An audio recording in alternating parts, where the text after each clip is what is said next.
Well, hello, everybody. My name is Avery. Welcome to the year 2025 with the Beyond the Pill podcast. I want to take a few weeks off to just enjoy going into the new year and, kind of figure out some other ideas that I had for this still young and growing podcast. But I want to do something a little bit different for today's episode. I actually want to talk about sports. I want to talk about football because the Jacksonville Jaguars are, in my opinion now, the worst team in NFL history, even worse than the Browns, I would argue, because at least the Browns can fire people and rehire people correctly, and they have people that seem to know somewhat what they're doing when it comes to football, whereas Shad just doesn't know that at all. And so, if you don't keep up with the Jacksonville Jaguars, or if you don't know anything about me, this is a brand new podcast. Typically, I cover medical and newsroom stories, as I'm both a pharmacy technician and I used to also work in television news. Live here in Jacksonville, Florida. Been a Jacksonville Jaguars fan for many years now. I'm almost 30 years old, so I've seen many highs and lows throughout the years of them being here in Jacksonville. I have been around since even when Shad Khan hired Urban Meyer, but bought the team for, what was it, like $10 million, and now they're worth like probably close to $1 billion, if not more. But they just the other day fired Doug Peterson, but they kept Trent Baalke. Trent Baalke is the general manager, who actually surprisingly sounds a lot like RFK Jr., which is actually kind of funny. And he's not on TV a lot. I don't think he does a lot of interviews. And so he looked like he was glaring at everybody in this Zoom call, which was really funny, especially when you know all of like the rumor mill and everything with the Jags, how like apparently he allegedly has some sort of burner social media account where like if someone's talking smack about him online, then he'll log into that burner account and start talking smack to them. Like it's really unprofessional. It's really terrible. I also saw a comment earlier today on Facebook where someone told Trent Baalke he better hire security guards to, protect him, which I'm definitely not calling for that. That this is a sport at the end of the day, but it's also really important for the community, more especially with Duval County than anything. We're going to be getting into all that and more. But first, be sure that you like this video. Be sure to spread the word about this podcast. Again, we're a very young and up and coming podcast, but I want to grow this. I want to make it into a little side gig and just enjoy doing it. So if you want to hear about medical stories, horror stories, great stories, I like newsroom stories. I've got many stories from working in a newsroom for close to 5 years. And now I kind of want to break out of my shell a little bit, kind of break out of my lane, and I want to talk about the Jacksonville Jaguars. So let's go over just this dumpster fire that is the team. So the Jaguars finished off 4-13. The season before that, I believe they were 8-9. The season before that, they were 9-8. I think even the season before that, they had like 10 wins, shockingly. A lot of people will say, oh, well, Trevor Lawrence is terrible. These players are terrible. No, they're not. It's really the entire organizational staff of Trent Baalke and now former head coach Doug Peterson and the like. And so they had this, for lack of a better term, town hall meeting where they talked about how Doug was fired and how they're moving forward with Trent and everything. And a lot of questions from the media was basically, hey, how in God's name do you still have a job, Trent? And why is it that you did not get rid of Trent, Shad? So this is a train wreck. Let's go ahead and just drop into this first quote here. I've only got a few because by the time we get to this last quote, I was frustrated listening to this 30-minute interview Zoom call, and I just couldn't handle it anymore. So let's go ahead and dive on into this first quote and just look at Trent while Shad's talking. He looks so angry. Either that or like someone's like shining a bright light in his face, or he's just like scowling at everybody like, I knew I wasn't going to get fired and this is your fault. Like he seems so angry. Again, I know he's not interviewed a lot, and like maybe he has a cold or something, because again, he sounds like RFK Jr. He sounds like he needs like a cough drop, like a Ricola or something. But he just doesn't sound good. He just looks angry. He looks so angry. It's like, you kept your job. Why are you mad? At the heart of the matter, why is it you decided to split the baby in terms of your leadership structure? Why did you do it the way you did? Gene, to use your example, because I don't want to throw the baby out with the bathwater, okay? We have a lot of things that are working that can always be improved and will improve. And there are other things that are not working that need to be fixed. So, the coaching, that is an area that, we need to fix now. But Certainly over the last few years. I mean, we built a football administration, and a lot of things are working well there. No, Shad, you're not splitting the baby. In fact, you're not even throwing the baby out with the bathwater if you get rid of Trent Baalke. Who hired Doug Peterson? Trent Baalke. And the issue now that we face going into this, I don't know, new era, whatever it is you want to call it, is that people don't like Trent. They just don't. A lot of head coaches, if you listen in like the rumor mill and the grapevine and all that, is that Trent Baalke is a big-time micromanager and he doesn't stay in his lane. He tends to coach players while they're doing drills when that's the head coach's job. And Trent would rather hire somebody that he gets along with than getting someone who's actually good for the job. Like everybody wants Ben Johnson or Liam Cohen. Those people are not going to come here with Trent Baalke here because no one really wants to work with Trent. It's a fact of life. The only person that we know of who would have worked with Trent was Patriots former head coach now, because now he's a college coach, is Bill Belichick. And so now that he's gone, I don't really think anyone would really want Bill Belichick because of all the controversies he's had in the past with Deflategate and potentially cheating and spying on other teams back in like 2008 when the 10-6 Giants beat them in the Super Bowl. Or I think they were 10-8. No, they were 10-6 because then they beat them again years later in the Super Bowl, and the Giants were 8-8. That's really funny. But besides the point, I don't think a lot of people would really want to Bill Belichick when you have someone like Ben Johnson or Liam Cohen that you could potentially go after, but those people aren't going to come here because Trent is still here. And so when you say that you don't want to throw the baby out with the bathwater, that's kind of disingenuous because you haven't established anything here, Shad. In fact, at this point, he's either incompetent, he's a fool, he doesn't care, or something all wrapped up in one big present. Look at the brand new design that we're getting of the Jacksonville Jaguars Stadium. Like the Jags are going to be going to play in, I think, Orlando now for like 2 years, 2.5 years, something like that. Meanwhile, the stadium's getting a total renovation to look like a toilet bowl. You're going to see a picture up on the screen right now, but tell me that this doesn't look like a giant toilet bowl, just a giant white and blue porcelain. Does that not encompass perfectly how terrible this team is and everything that Shad Khan has done wrong with the team? And keep in mind, he's invested in other sports teams like soccer teams and stuff. We're going to be getting into that much later on. But the fact that the team is dog water and then you're going to design the stadium to look like something that a dog will lick water out of, in this case, it actually looks more like a toilet bowl than anything else. It's really bad optics. The design is awful. And like I mentioned at the beginning of the show, this more than anything encompasses Duval County. Because if I remember correctly, I was able to find a couple like niche articles about it. It hasn't been like publicized a lot, so I don't know how accurate this is. But from what I've been able to gather, because the Jacksonville Jaguars are based in Duval County, if there's any sort of renovations or anything, apparently, again, I don't know how 100% confidence-wise this is accurate, but apparently Duval County taxpayers have to pay for those renovations. So if that is the case, you mean to tell me that the people of Duval have to watch this team do terrible? Sure, we get first-round draft picks, but that doesn't matter when you have someone like Trent Baalke who's going to whiff on pretty much every single pick, minus who? Tank Bigsby and Brian Thomas Jr. Out of how many years he's been a GM, that it doesn't really matter. And keep in mind, he's the one who hired Urban Meyer, and that, if anything, should have got us sent to London. But besides the point, so if the people of Duval aren't happy with the team, then they should really be campaigning to Mayor Donna Deegan to say, listen, we want this team gone. Turn this toilet bowl looking stadium into like something for like a monster truck mayhem event. Like we don't want this here. Get this out of here. There was already so much pushback from everybody in Duval with the whole Lot J situation. And for those of you who aren't aware, the Lot J situation was basically that Shad Khan wanted to expand the amount of parking spots that people could have to go to a Jags game. And there was so much pushback on it. And then finally it went through. And I think now after the season, he's not going to need all those extra parking spots because anyone who goes to a Jags game at this point, I feel like you're just blowing your money down the toilet. But again, that's appropriate since it's going to look like a toilet bowl after they're done renovating the stadium. So it's a huge mess. Let's go ahead and dive into the next quote here, where basically the reporter asks Trent, "How did you keep your job when everybody here in town wanted you fired?" Hi there, Shad and Trent. Trent, you know how the league works.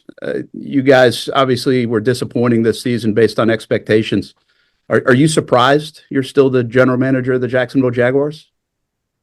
I don't know if surprised is the right word. That's ultimately that's not my decision. That's the decision of ownership, and I certainly respect the decision that's been made, and don't take the job lightly. The real fact, the bottom line is we weren't productive on the field. We didn't win enough games, and I don't shy away from that. I'm just as responsible as anybody else. He also said later on in the quote, if I kept it playing, that any sort of retirement talk, he'd be talking with his wife, which I would hope that his wife would be honest with him and say, listen, you're not really cutting it as a GM, honey. I think it's about time that you leave. Now, he also does have, I think, like 1 year left in his contract. So that is something to keep in mind. But I'm shocked that Trent isn't like on his hands and knees thanking God that he still has a job. I can't think of any other job, to be quite honest with you, outside of like a vice president of a company or something, where you have like a golden parachute and you get paid to do terribly. And so there has been talks about like how apparently Shad Khan and Trent Baalke are very close relationship-wise. They're very good friends. But even with that, Shad has already come out publicly and said that the head coach, the new one that they hire, is going to report directly to Shad. So apparently that was the same kind of relationship that Urban Meyer had with Trent and Shad, that he reported to Shad directly. And we saw how terrible Urban did. He actually got fired in the middle of the season, when normally Shad waits until the end of the season. And so the problem now that the Jaguars face is that we have an owner who's clueless, right? Like, I'm at the point now, I'm never going to a Jaguars game again. I'm not buying any more merchandise. I'm not going. They can renovate it to look like, the lost city of Atlantis instead of a toilet bowl. I'm not going to care because the team is garbage and they're going to continue to be garbage. If he actually would have taken the time to listen to people, and I'm not calling like for the personal lives of like these guys to like be thrown out there online and, to be threatened and things like that. At the end of the day, it's a sport, right? We watch because we enjoy, but we want to have, pride in our city. We don't want these allegedly taxpayers of Duval County paying for a terrible sports team when, they can make it an even bigger Daly's Place. And Shad has done things right in regards to that. He built Daly's Place. Daly's Place is a fantastic way to bring money into the city and for him, of course, to make a profit. But I feel like he's so disconnected from the team at this point because he's too busy, riding around the Jacksonville rivers in his $400 million yacht, posting videos to YouTube, doing yoga meditations and drinking martinis all day. Like that's not going to lead you to a successful team. It's just not going to happen. And so now we face a situation where Trent's on like the last year and change on his contract. Is he going to finally retire? Is he going to finally be let go after his contract is done? And then we're going to finally maybe see some changes come to Jacksonville. At that point, you've lost the fan base. You're not going to be making money. There's no reason to renovate the stadium when everybody is already so disenfranchised with you, Shad. And it looks absolutely foolish on your part. And I think at the end of the day, it really shows that I feel like Shad, more than anything, bought this team to like kind of put himself on the map. Because, he's from Pakistan, if I remember correctly, looking at my notes. Yeah, it said apparently he's from Pakistan. So, like, nobody here in Florida knew who he was. And all of a sudden, this guy comes out of nowhere and buys the team for like $10 million. The Weavers go off into the sunset. And now he has this team that he seems like he doesn't know what to do with. And if you ask anyone, they'll tell you, like, Shad Khan is one of those people who, if he was your manager, you would love him to death.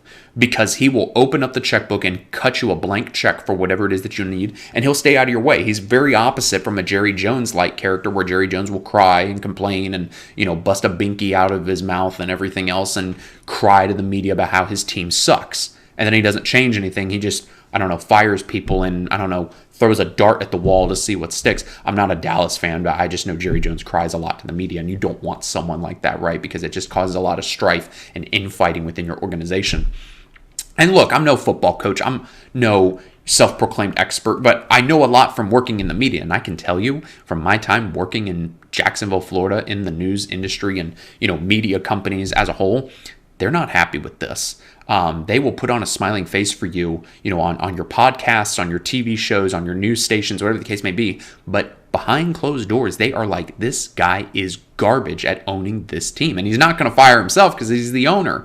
And it's unfortunate because we're at a point now where he may as well just sell the team for a few $1 billion and just ride around in his, luxury $400 million yacht drinking martinis all day. Like that's what his life should be. But no, instead he wants to keep someone like Trent, who I've never seen an individual so terrible at their job and still keep it. Do you think if you were this bad at your job, even if you're just flipping burgers at McDonald's and like every other burger you made was burnt or just caught on fire, somehow you were still going to keep your job? No, that absolutely not. That wouldn't happen. But Trent's burning the burgers at the McDonald's and he's keeping his job.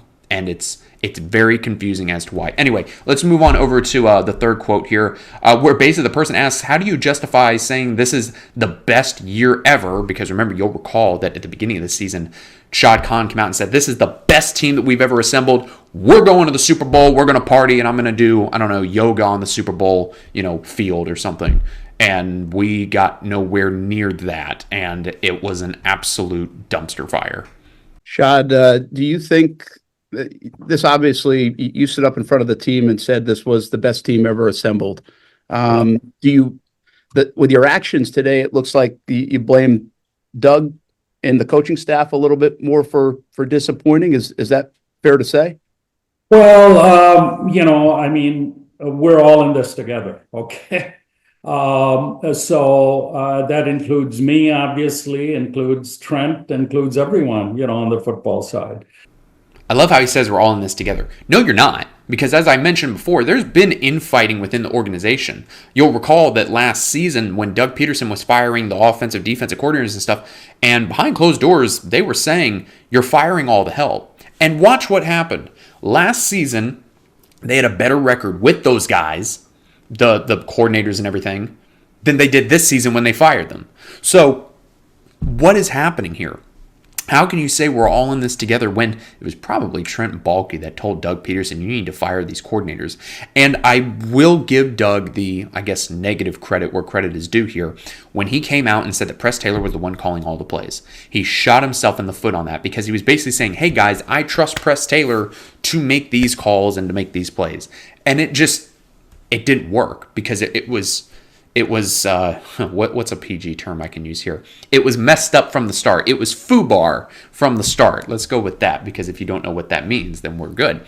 But all this to say that even when it comes to starting the franchise anew, which you're going to see that quote here in a minute, number one, you're not all in this together when the organizational staff is not working together as a team, and you're not starting the franchise over, which is what the fans are calling for. If you want to get butts in seats, sometimes you need to do what the fans want to just get them in the door. And if it doesn't work, you can say, hey, look, see, I did what you people said and it didn't work. We went 0-16 or 0-17. Let's wash our hands clean and we're just going to do it again. And I feel like Shad did that to a degree with when he had Trent, or maybe it was even him, whatever the case may be, but let's just say it was Trent because it's his responsibility at the end of the day. That's his job description. Trent brought on Urban Meyer, and then they also brought on Tim Tebow. And at the time, at least in my circle, and even some things I saw online, people were like, bring on Urban Meyer. He can, set this ship right. We've got Tom Coughlin, I almost call him Tom Collins, Tom Coughlin as VP of present operations and everything. So we've got the OG back in, an old coach. We're going to bring in Urban Meyer. We got Tim Tebow working defense, even though he really should have been on offense because he's never worked a day of defense in his life, but they thought that'd be a good idea anyway, and it wasn't. Besides the point, we're going to bring in Tim Tebow. They're going to get all this news and paparazzi because it's Tim Tebow and Urban Meyer together again, the dream team who won national championships. You've got the promise speech by Tim Tebow. He's going to come out and make another promise speech. It's all going to be sunshine, lollipops, and rainbows, and it wasn't. It was absolutely not. What was our record that year? 2-14 or something awful, whatever it was. He kicked a kicker in the foot and ruined his career and the whole thing. But the point that I'm making with that is that I feel like that was kind of a moment where Shad said, see, I did what you fans wanted and look what happened. It didn't work out. So now I'm going to go back to doing it the traditional classic way, which in his case is, I don't know what I'm doing. I'm sorry, Shad, but you don't, which is really shocking. What we're going to talk about his soccer team in a minute, because it makes me think he just doesn't know anything about American football, but he knows a lot about what would be in New England as football, or Spain, soccer. Yeah, I don't know nothing about soccer, but we'll get to that in a minute. So you get rid of the head coach, and then you keep the GM because you think, okay, well, I tried to do what the fans said to do, and it didn't work out at all, and it was awful. And then they ended up cutting Tim Tebow before the season even began. So now we get into the last quote here, where Shad knows what the fans meant, and I think that the way that the reporter worded the question was in such a way where he could dance around it with his teal-colored pom-poms and kind of avoid what he knew the reporter was asking, but he played the 4D chess move of like bishop takes rook, and he's like, I'm not going to answer your question even though I really know what you're talking about. And he dances around the question of a massive overhaul, and he knows good and well what the fans meant. He knows that we meant, listen, you need to fire the GM, you need to fire the offensive, defensive coordinators, you need to fire the head coach, you need to start fresh. And Shad goes on to say that that's 85 people that you'd have to hire when it's, what is that, like maybe 10 tops? Thank you. Did you at any point before you sat down and talked with Doug and Trent consider a complete overhaul of the program or the franchise? And if so, why? Well, what is a complete overhaul of the franchise? Okay. We have, I think if you look at it, health and wellness, obviously, of the players, medical, statistics, analysis, scouting, and number of other elements, along with contract administration. All of those areas, we have really changed, improved, certainly over the last 4 or 5 years.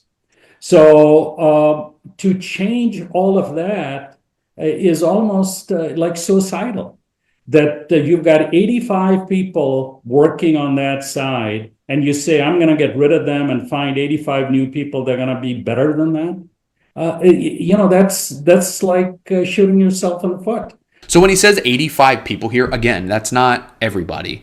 We're not talking, Shad and Trent, about, the random water boy who runs up with a Gatorade bottle and squirts the water in, Brian Thomas Jr.'s mouth or Trevor Lawrence's mouth, whatever. We're not talking about those people. We're not talking about the medical crew who's carting someone off into the medical tent and, telling them, say, whatever, right? Like checking their tongue and their brain and everything else. We're not talking about that. We're talking about these playmakers who allegedly, according to Doug, was Press Taylor.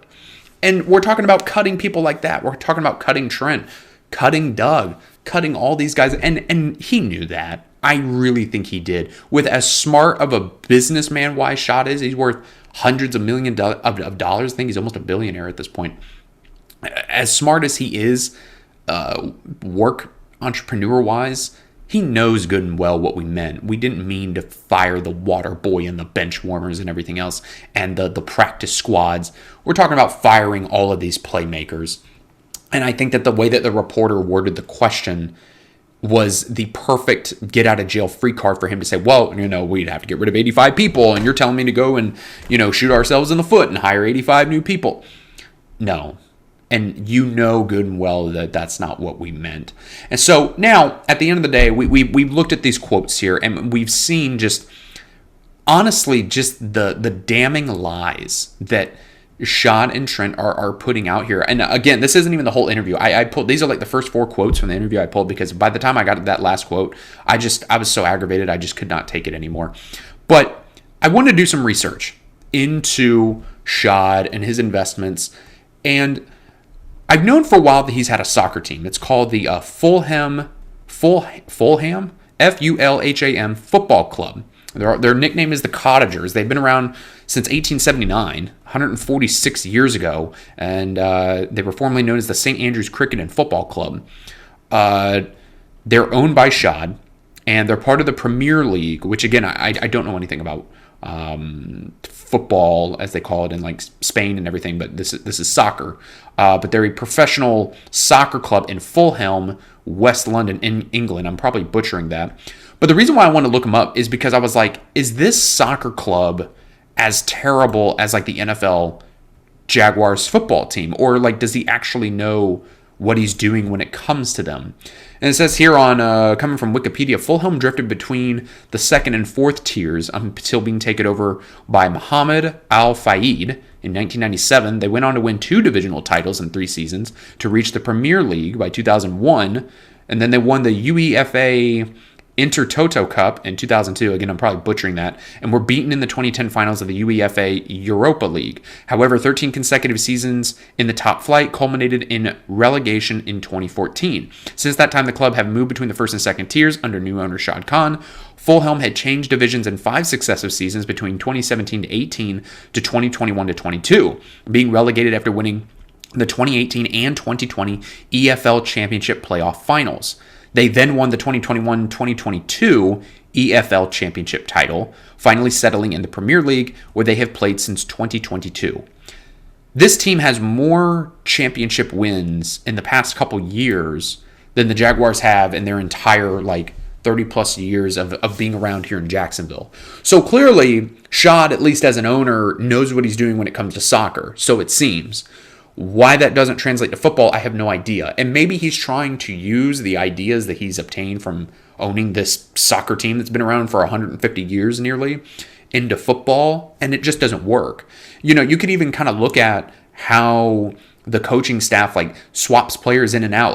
They don't play Brian Thomas Jr. for a few plays, even though he's only been in for 3 or 4 plays. It just doesn't make any sense. And I don't know if that's really a soccer thing. I mean, obviously Shad's not out there calling the plays and saying you need to run plays like this, but it really makes me wonder if entrepreneurship-wise, he's trying to apply what he's learned with a soccer team, which is just not comparable to a football team. It's like trying to compare playing chess to checkers. It's really not a similar thing. Or I guess maybe a better example would be like trying to play chess and going from playing chess to playing curling, if that's even something you technically play.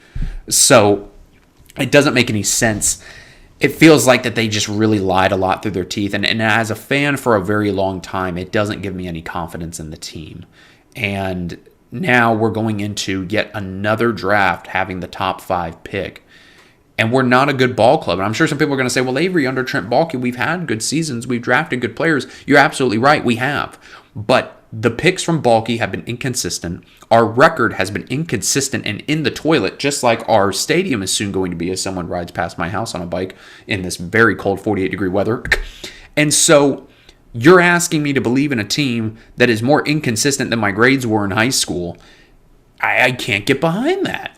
I guarantee you, next season, we're probably not going to have more than 5 wins. If we somehow go on a run and teams just don't feel like playing football that day, maybe they called out and they just don't feel like showing up to work. Everybody has their off days. Maybe we get 8 wins and we barely make it into playoffs, or we barely miss it.